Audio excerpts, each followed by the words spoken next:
सम्पूर्णमा नमस्कार। म बौद्धिक एजुकेसन एकाडेमीको नेपाली प्रशिक्षक हुमलाल भट्टराई यहाँहरुमाझ उपस्थित भइसकेको छु।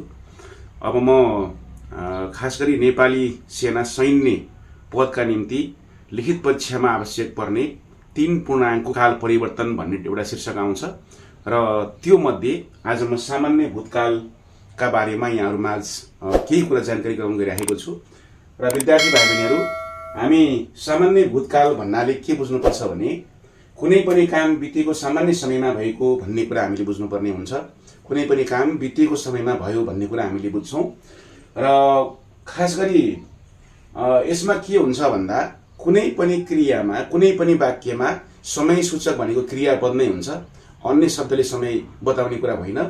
त्यसकारण सामान्य भूतकालमा धातुमा क्रियाको धातुमा चाहिँ योका रूपहरू लाग्छन्, जस्तै यो, यौ, यौ, इ, इन, इस, नु भयो आदि। क्रिया फेरि केमा निर्भर हुन्छ? क्रिया चाहिँ खास गरी कर्तासँग निर्भर हुने भएकोले जस्तो कर्ता छ त्यो अनुसार क्रिया प्रयोग गरिन्छ। अब यहाँनिर यो भन्दा रामले खाना खायो भन्न सकिन्छ, योमा तिमीले पुस्तक पढ्यौ भन्न सकिन्छ, योमा हामी विद्यालय गयौं भन्न सकिन्छ, सीता विद्यालय गई भन्न सकिन्छ, उनी विद्यालय गइन् भन्न सकिन्छ, त विद्यालय गइस् भन्न सकिन्छ। यसरी विभिन्न योका रूपहरू खासै कर्ता अनुसार हामीले लगाउनु पर्ने हुन्छ। मैले यहाँ दुईटा उदाहरण पनि राखेको छु। उदाहरणमा चाहिँ रामले चिठी लेखेको छ भन्ने वाक्य छ। यो चाहिँ पूर्ण वर्तमान कालको वाक्य रहेको छ। यसमा तपाईहरुलाई परीक्षामा यसलाई सामान्य भूतमा बदल भनेर परीक्षामा आउँछ।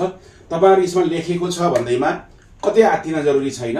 यसमा एको आएको छ के गर्ने होला भनेर आत्तिन जरुरी छैन। अघि हामीले चाहिँ योका रूप भनिसकेपछि हामीले धातु चिन्नु पर्ने हुन्छ।